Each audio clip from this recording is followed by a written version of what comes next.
चलो ये आप देखिए, जब भारत हमारा जब आजाद हुआ उस समय समस्याएं थी हमारे यहाँ पर। बच्चों ध्यान से सुनना आप सभी।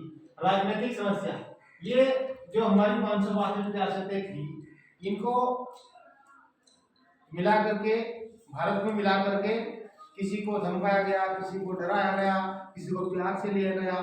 562 रियासतें सरदार वल्लभ भाई पटेल जी ने इनको ले ली गई। ठीक, अब यहाँ से आएगा सामाजिक समस्याएं। समाज में सभी वर्गों को अधिकार दिए गए। जब संविधान बनकर तैयार हुआ तो भीमराव अम्बेडकर जी ने और बी.एन. राव जी ने, यह सभी जितने भी सदस्य थे, उन सभी ने सभी समाज में सभी वर्गों का ध्यान रखते हुए उनको आजादी दी गई। आर्थिक समस्याएं, पैसा कमाने की समस्या। आर्थिक मतलब धन, पैसा। आर्थिक समस्याएं थी।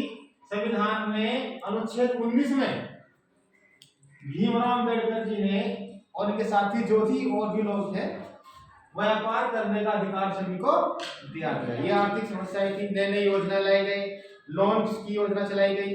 दुग्ध उत्पादन में हमारा जो है व्यापार बढ़ाने का प्रयास किया गया। खेती में उत्पादन बढ़ाने का प्रयास किया गया। ये मजदूरी में प्रयास किया गया बढ़ाने का।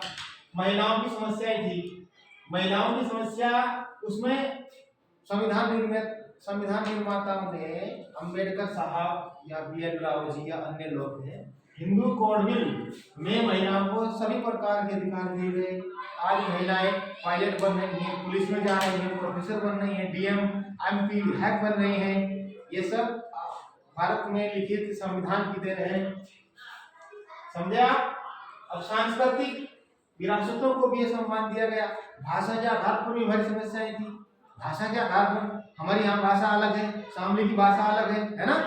और आप जाएंगे, आप बागपत की अलग भाषा है, बिजनौर की अलग भाषा है, पूरब की अलग भाषा है, बरेली की अलग भाषा है, समझ गए, लखनऊ की अलग भाषा है। तो इस भाषाओं के आधार पर भी लोगों को वर्ग को समाज करके बांटा गया और समाज को संतुलित करने का प्रयास किया गया। इस तरीके से हमारे जितने भी महान पुरुष हुए थे, जैसे कि सरदार भगत सिंह जी हैं, सुभाष चंद्र बोस जी हैं, इन सभी लोगों ने प्रयास करके भारत को एकीकरण, समझे, एकीकरण करने का प्रयास किया गया।